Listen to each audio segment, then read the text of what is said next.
ආයිබෝවන් මගේ රත්තරන් පුංචි දුවලා පුතාලා අම්මලා තාත්තලා අයියලා අක්කලා නංගිලා මල්ලිලා හැමෝටම බීඩ් බ්ලාස්ට් එන්ටර්ටේන්මන්ට් දැවැන්තව ඉදිරිපත් කරන අවුරුදු 24කට පස්සේ සනිදප බෙලියත්තට එන මේ දැවැන්ත ප්‍රසංගය පිළිබඳවයි මතක් කරන්නේ. මම චන්දන පල්ලිහ වඩන අන ප්‍රසංගයේ නිවේදන කටයුත්තට මම එනවා.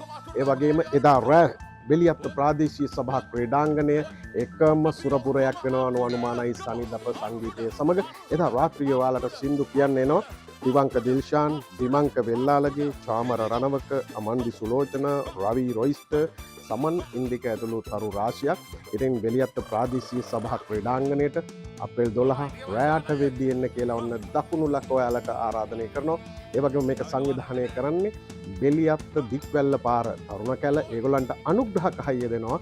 බෙලියත්ත ඉන්න සියලුම විදේශගත ආදරණීය යාළුවෝ මිත්‍රයෝ ටික එයාලා හැමෝමත් බොහොම ආදරෙන් සිහිපත් කරනවා, ආරාධනය කරනවා. අවුරුදු 24කට පස්සේ ඊසානි දප බෙලියත්තට එන්නේ. ඒ නිසා ආදරය අරගෙන ඔයාලා හැමෝම එකතු වෙන්න කියලා ආරාධනය කරනවා. ඒ වගේම ශාලනි ප්‍රධාන ෂයින් ඇරෝස් එනවා නර්තනයෙන් හැඩවැඩ කරන්න වේදිකාව. ඒ විතරක් නෙමෙයි ගංගා වීඩියෝ ටීම් මේ ප්‍රසංගය ප්‍රමිතිගතව ලස්සනට පටිගත කරනවා. සනි දප බලන්න ක්‍රීඩාංගණයට එන්න අප්‍රේල් 12 බෙලියත්ත ප්‍රාදේශීය සභා ක්‍රීඩාංගණයට. ඉතින් ඡය වේවා. අපි අප්‍රේල් 12 රෑ 8ට හම්බෙමු බෙලියත්තේදී. දකුණු ලක ආදරණීය ඔයාලට ආරාධනය කරනවා.